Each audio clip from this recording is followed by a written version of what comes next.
Bagaimanapun juga, hidup tanpa menikmati alunan musik sangat hampa guys. Istilah kerennya bagai sayur tanpa garam. Sama halnya hidup VTuber kalau tidak menyimak video terbaru tidak lengkap atau kurang afdol guys. Maka dari itu mari kita simak bersama-sama update video terbaru edisi 9 Februari. Check it out. Fast track bikin susah semua orang, bikin rumah tangga retak, bikin numpuk hutang di bank, dan bikin orang bangkrut. Itu semua gara-gara VTube menciptakan jual beli pipi di exchange counter. Menyedihkan memang. VTube adalah APK yang menjerumuskan orang ke jurang kesengsaraan. Untung ada tanggal 17 Februari 2021. Kalau enggak, member yang terjerumus program Fast Track akan bertambah banyak, brother. Untung juga sudah di take down sama pemerintah. Jadi tidak menimbulkan korban baru. Penantian 1 tahun bukan lagi soal terbaik atau mindset, tapi lebih kepada minta kejelasan bukan janji sabar. Minta kepastian bukan harapan palsu alias PHP. 350 orang adalah kelompok pencari keadilan, bukan pembenci VTube on. Tanpa gerakan Mayoni, adakah yang berani bersuara melawan kezoliman VTube? Tanda tanya. Apakah manajemen membayar member sesuai janjinya atau tidak? Tetaplah memberikan dukungan dalam bentuk kritikan yang membangun sampai VTube on nantinya atau sampai mereka manajemen mempertanggungjawabkan semua janjinya. Alright brother. Sebagaimana cacing tanah, Tuhan telah meletakkan kebahagiaan dan kesuksesannya pada tanah yang berlembab, tanah yang kotor.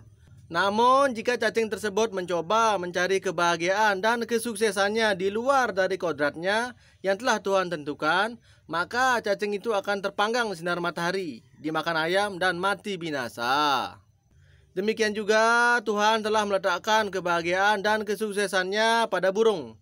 Dari ranting ke ranting, dari pohon ke pohon, dan dari dahan ke dahan. Tetapi apabila burung ini ditangkap lalu dimasukkan ke dalam kandang, walaupun kandangnya terbuat dari emas sekalipun, diberi makan minuman dari roti dan susu, niscaya burung ini nggak bahagia, betul? Hanya burung itu kelihatan kelepek-kelepek seolah-olah bahagia, yang sebenarnya tidak, karena keluar dari zona nyaman dan kodrat kebahagiaannya. Demikian juga dengan manusia, yang Tuhan letakkan kebahagiaan dan kesuksesannya hanya dalam perkara agama, yaitu dengan mentaati ajaran Tuhan.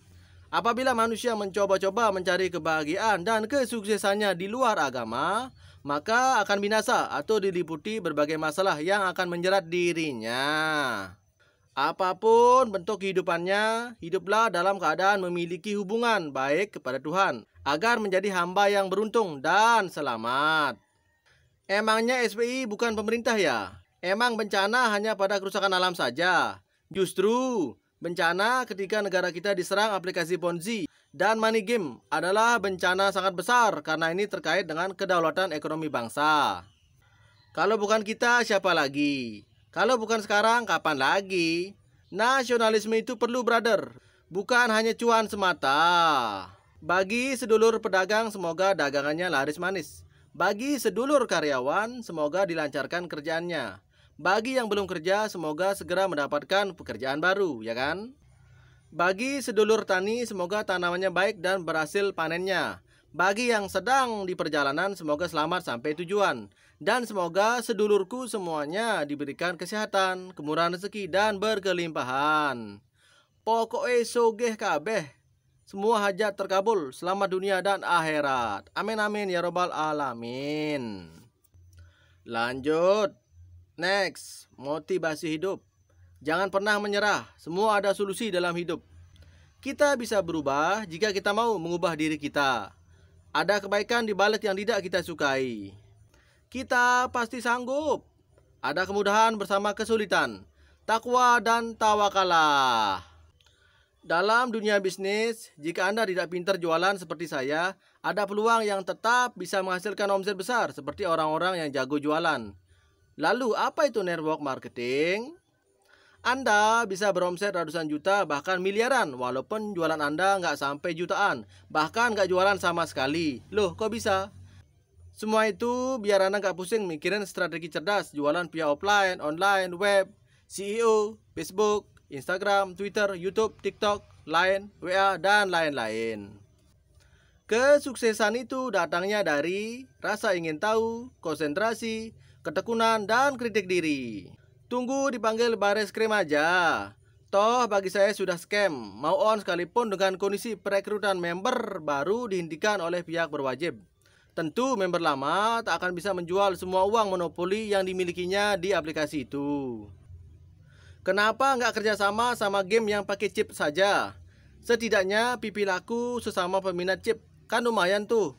Jual harga miring lah, daripada nggak laku sama sekali pipinya, ya kan? Next, jangan mudah tergiur dengan return besar.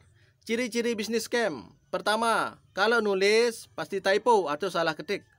Ya, karena mereka hanya teruskan broadcast. Ini karakter dasar yang susah dirubah oleh seorang penipu. Ciri kedua, grupnya nggak bisa di-chat alias di-private. Isinya pamer profit. Entah kenapa selalu pakai kata-kata profit. Ciri ketiga, dalam memberikan imbal hasil dijamin dan pasti. Padahal mana ada kan investasi yang hasilnya fix dan dijamin dalam waktu singkat. Ciri keempat, suka mencatut nama institusi atau public figure. Ciri kelima, pahami prinsip bahwa tidak ada investasi yang logis dan legal yang bisa kasih jaminan untung besar tanpa risiko. Andai kata ada bisnis seperti itu, tentunya BUMN tinggal taruh modal di sana dan ditinggal tidur. Sehingga Menteri Keuangan tidak perlu pusing-pusing lagi dengan pemasukan negara, ya kan? Kalau itu bisa dipahami, jangan tergiur dengan janji-janji seperti itu.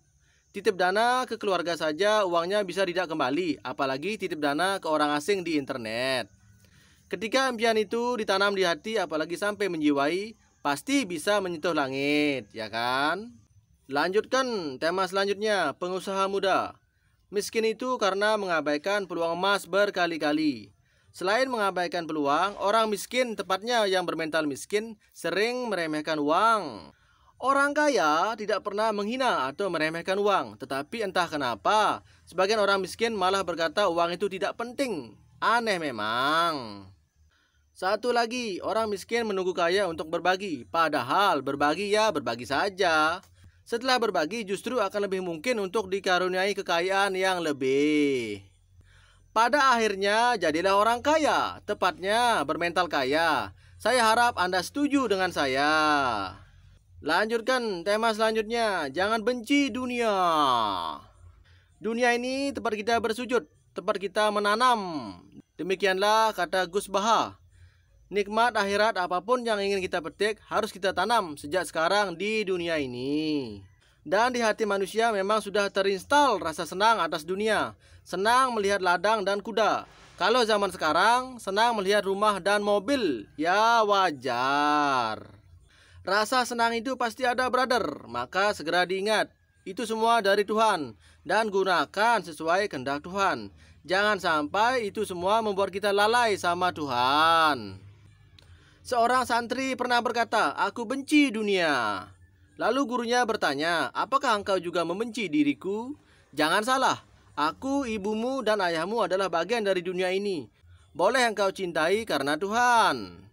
Yang dilarang itu cinta dunia berlebihan, sampai lalai sama kewajiban, sampai lalai sama prioritas. Misalnya lebih mencintai rumah mewah daripada Tuhan. Itu sangat keliru, guys. Yang punya bisnis, jadikanlah bisnis itu ibadah. Kalaupun ada rasa senang pada bisnis, jangan sampai membuat kita menomorduakan Tuhan. Bagaimanapun juga, Tuhan tetaplah prioritas. Akhirat tetaplah tujuan. Siap. Kalau udah begini, siapa juga yang mau main VTube? Sadarlah kalian, kalaupun VTube balik, semua sudah nggak bakal ada yang percaya lagi. Berpikir realistislah, brother. VTube akan on live karena manajemen akan menerapkan sistem on eternal maintenance. Tetap satu komando. Ragumu rugimu, skemmu cuanku. Demikianlah saudara-saudaraku sekalian, update VTube kali ini. Semoga mencerahkan. Sampai jumpa lagi di next video. See you again.